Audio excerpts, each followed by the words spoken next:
नमस्कार शेतकरी मित्रांनो 21 जूनची आपली लागवड आहे आणि तणनाशक कोणतं फवारावं अद्रकीच्या शेतामध्ये तणनाशक कोणतं फवारणी करावी.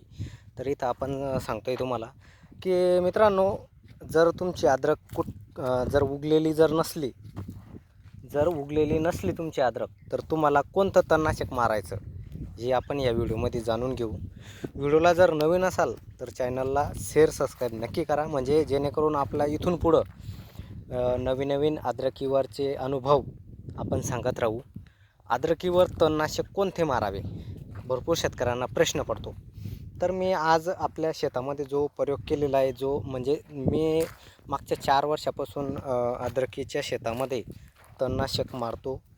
कोणतं मारतो ते पण तुम्हाला या व्हिडिओच्या माध्यमातून सांगणार आहे मित्रांनो. तर इथं आपण तणनाशक घेतलेलं आहे मित्रांनो, पाहू शकता. कंपनीचं नाव पण काही सांगत नाही, मी तुम्हाला कंटेनचं नाव सांगतो. ग्लायफोसेट म्हणजे ग्लायफोसेट हे 41% आपण घेतलेलं आहे. म्हणजेच राऊंडअप, आता या कंपनीचं दुसरीच कंपनी आहे JU, पण आपण राऊंडअप म्हणून जर सांगितलं तर सर्वांनाच माहिती असतं. ते राऊंडअप लोकांच्या तोंडी पाठ झालेलं आहे. पण ग्लायफोसेट हा जर कंटेन घेतला तुम्ही, त्याच्यामध्ये तुम्ही एक मॅक्स म्हणून एक डबी येत असते, ती पण चालते.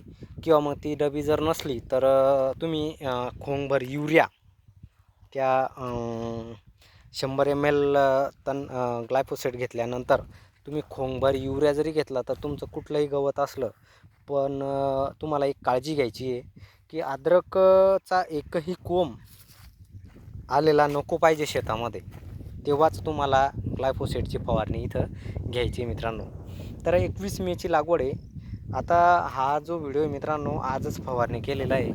2-4-8 दिवसाने आपण ह्या शेतामध्ये पुन्हा एकदा व्हिडिओ बनवणार आहे की बाजरी मेली. कारण आपल्या शेतामध्ये मोठ्या प्रमाणामध्ये गवत नव्हतं, पण बाजरी मोठ्या प्रमाणामध्ये बाजरीचं शेत होतं.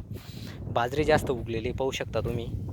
आणि आपण इथं घेतलं आहे ग्लायफोसेट तणनाशक घेतलेलं आहे मित्रांनो. मागच्या 4 वर्षाचा अनुभव सांगत आहे मी तुम्हाला. तुम्ही मारावं की नाही मारावं ते नाही सांगू शकत, पण जर तुमच्या शेतामध्ये मोठ्या प्रमाणामध्ये जर गवत झालेलं असेल तर तुम्ही हा प्रयोग करायला काही हरकत नाही आहे. कारण मी 4 वर्षापासून राऊंडअप म्हणजे ग्लायफोसेटची फवारणी अद्रक उगण्याच्या अगोदर करतो आहे मित्रांनो. हा प्रयोग मित्रांनो तुम्हाला उगयाच्या अगोदरच करायचा आहे.